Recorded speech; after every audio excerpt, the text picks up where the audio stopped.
বাংলাদেশের রাজনীতিতে নির্বাচনী উত্তাপ যখন চূড়ায়, ঠিক তখনই জাতীয় সরকার গঠনের প্রস্তাব স্পষ্ট ভাষায় নাকচ করলেন বিএনপির চেয়ারম্যান তারেক রহমান। তিনি বলেছেন, আসন্ন জাতীয় নির্বাচনে তার দল এককভাবেই সরকার গঠন করতে সক্ষম হবে। শুক্রবার বার্তা সংস্থা রয়টার্সকে দেওয়া এক বিশেষ সাক্ষাৎকারে তারেক রহমান বলেন, রাজনৈতিক প্রতিদ্বন্দ্বীদের সঙ্গে সরকার গঠনের প্রশ্নই ওঠে না। তার ভাষায়, তাহলে বিরোধী দলে থাকবে কে?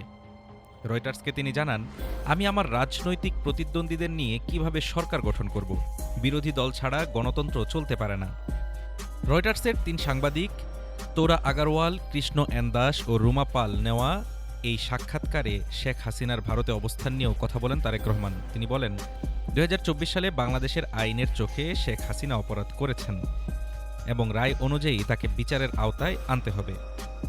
শেখ হাসিনার সন্তানদের রাজনীতিতে ফেরার সম্ভাবনা প্রসঙ্গে তারেক রহমান বলেন, জনগণ গ্রহণ করলে যে কেউ রাজনীতি করতে পারেন, তবে কোনো অপরাধে যুক্ত থাকলে তার দায় এড়ানোর সুযোগ নেই।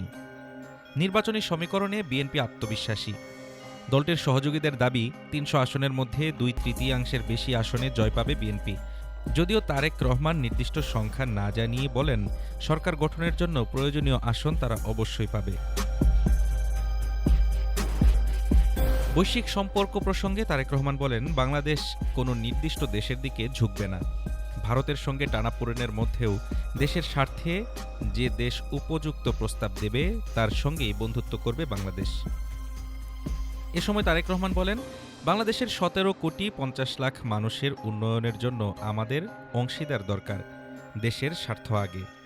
রোহিঙ্গা ইস্যুতেও অবস্থান স্পষ্ট করেন বিএনপির চেয়ারম্যান। তিনি বলেন, রোহিঙ্গাদের নিজ দেশে ফেরানোই লক্ষ্য, তবে তা হতে হবে নিরাপদ পরিবেশ নিশ্চিত করেই। যতদিন নিরাপত্তা নিশ্চিত না হবে ততদিন তারা বাংলাদেশে সম্মানের সঙ্গে থাকতে পারবে। নির্বাচনের আগে তারেক রহমানের এই বক্তব্য রাজনীতির মাঠে নতুন সমীকরণ তৈরি করবে বলেই মনে করছেন বিশ্লেষকরা। Desk report, Dhaka today.